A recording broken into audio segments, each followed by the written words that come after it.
Hi and welcome to this end of 1 year of learning the Melodeon progress report. So what I've actually decided to do for this blog, which is blog 16, is to examine any progress I might have made over this first year of me learning to play. The way I decided to do this was to re-record a few pieces that I learnt from George Garside's book in the early weeks and months. And then play you a little bit of the original recordings to see if there is any improvement. And worryingly, in the case of one of the pieces, I actually think it sounded better the way I was playing it a few months back, which is, as I say, it's a bit of a worry, but it's a lesson learned. So the first piece I learnt was Oh Dear, What Can the Matter Be, which is a waltz in the key of D major. And when I played it in the original recording, I only used the D row, the outside row. There was no left hand with it. And in the second recording you'll see that I've added some left hand and I've added some row crossing. And I think you can see some kind of improvement there.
For the second piece, I've chosen Blaydon Races, and you'll see the recording I made after playing for 1 week and then after a year, and obviously the improvement I've made there is adding a left hand.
This one is the Keel Row, and very difficult piece. I still find this pretty hard. Obviously in the original recording that I made after 1 week, there's only the right hand.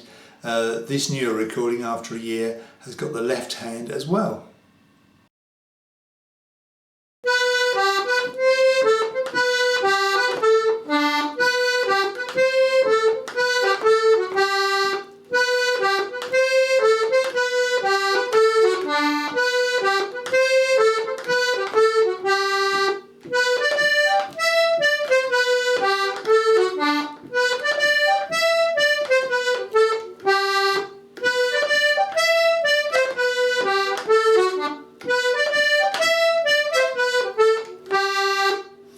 The other thing about the second recording is it's played in a more staccato fashion, which I think suits the piece better.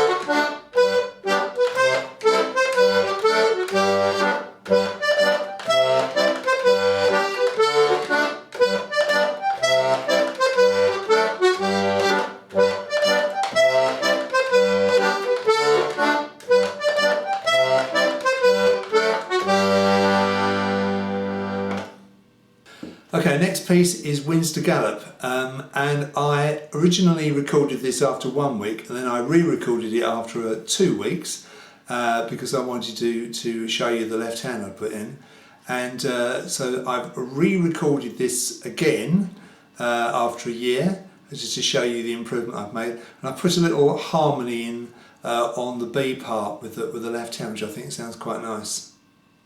Generally, I think with this one I'm showing a bit more control over the Melodeon than I did in the original 2-week recording.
The Waters of Tyne is the next piece, and again I recorded this after a couple of weeks, so I've re-recorded it. I haven't added any left hand, I think it just sounds nice just as the right hand, and hopefully I'm demonstrating just a little bit more feel, a little bit more control. It's a bit hard to quantify, but I think it is slightly better, this one, but not much.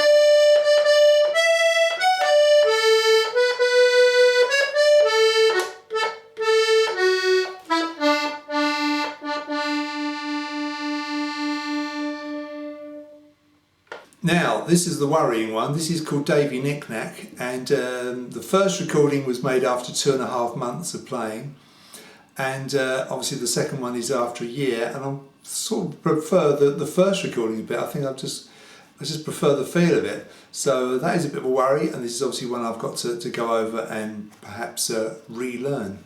Anyway, see what you think.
Harvest Home. This is a nightmare, this piece. Originally I recorded this after 2.5 months and just played the right hand. It's in the key of D major, and it has some pretty quick changes, and over the months that followed I added the left hand, and I've been practicing and practicing this, and as you can see I'm still really struggling with it. I really find this a hard one, so there's the odd missing note here and there. Obviously the improvement is that I have added that left hand, but I find this one a very, very hard piece, and you know, I don't know if you do as well, but see what you think of the two recordings.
So what have I learnt after 1 year? Well, first thing I've learnt is that it's the player, not the box.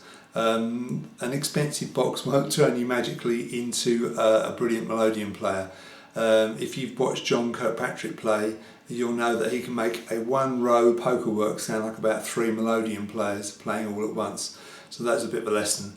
I have bought an expensive Melodeon, a Saltarell Connemara 3, which is obviously very different from the two Hona Ericas I own.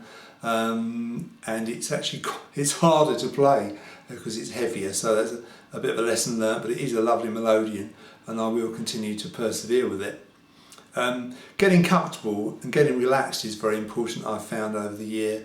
Getting the strap heights sorted out. I mean, I use 2 straps, some people use 1, and it was suggested to me that perhaps I was shrugging my shoulders a bit while I was playing and tensing myself up, and I had been complaining of getting neck pain and pain in the back of the head there, and I found if I sort of consciously try and relax and drop my shoulders, let the straps take the weight of the Melodeon, that really helps. But getting comfortable, that is absolutely paramount to, you know, playing well and obviously not getting aches and pains. My tastes have changed in the year that I've been playing. When I first started, I really liked the sort of Scottish sound, the very, very wet Shan Merino sound. And that is a lovely sound, but I've kind of dried out, if you like, over the year, and I kind of prefer the sort of slight swing tuning now, maybe to the very, very wet tunings of the Honas, although I still like both my Ericas. But my taste definitely has changed, and as I say, it's veering more to a drier sound. Obviously there was a lot to learn about Melodeons in terms of the different types, different tunings, what they did. I started off with a DG and I've sort of more or less stayed with that tune, although I did buy a GC, which is relatively the same, just a bit lower. Obviously there are BCs, which are great for Irish and Scottish, and there's a 3-row B C sharp with a Stradella bass, which is traditionally for Scottish mainly, I think, but possibly Irish as well. That's a world I haven't delved into. I think I've got enough on my plate learning the DG.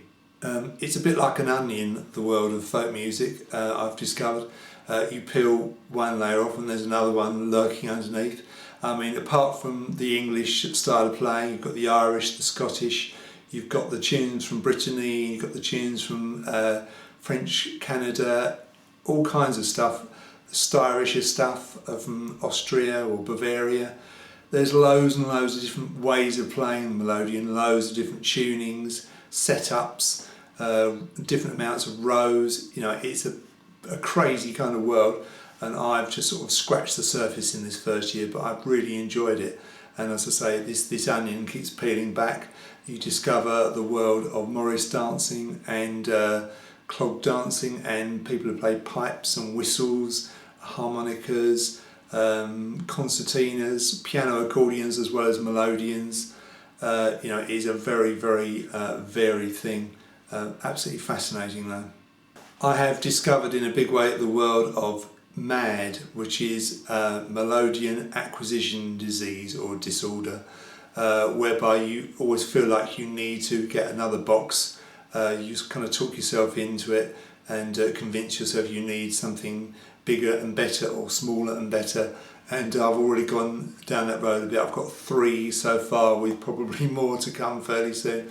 So that's a disease I've definitely caught, and it's you know, it is something that prevails amongst the world of melodeon players and probably lots of other types of instruments. Certainly, as you can see behind me, I've got quite a few guitars on my wall, a couple of decent Gibson guitars behind me, and that what was GAD has turned into MAD. Finally, I want to say how much help I've had from Melodeon.net people. Melodeon.net is the forum for all things melodeon, and there are loads of people on there who play really, really well, much better than I do, know much more than I do, and have been very free with their advice, which has been given in a very understanding and kindly way. And I've really appreciated all the help from all those people that have emailed me as a result of the blogs that I've done and the inquiries that I've put on the various forums. If you're watching this and you're not sure about the melodeon, you definitely want to go on to www.melodeon.net and you will find out everything on there you need to know. Well, that is the end of this very, very long blog, and I hope you like the t-shirt, by the way. Hope you can see that. This is my wife's design. People have asked me why I call myself Daddy Long Les. It's very easy really. My name is Les. I'm long, I'm 6'4", and I'm a daddy. I do have 2 sons, so it kind of works. It kind of started years ago when a child at one of my schools called me Daddy Longlegs, and originally I was a bit offended by it, but I actually suddenly thought it was a really good name to have. I just changed the legs into Les, and my wife designed this logo, which you'll see, which you have seen probably on the video loads of times, as a bit of a placeholder. And so I hope you like the t-shirt, and I shall be modelling that in future videos, no doubt. It's a fascinating world, the world of melodeon playing, and I hope that this is the first of many, many years playing it. Thanks for watching.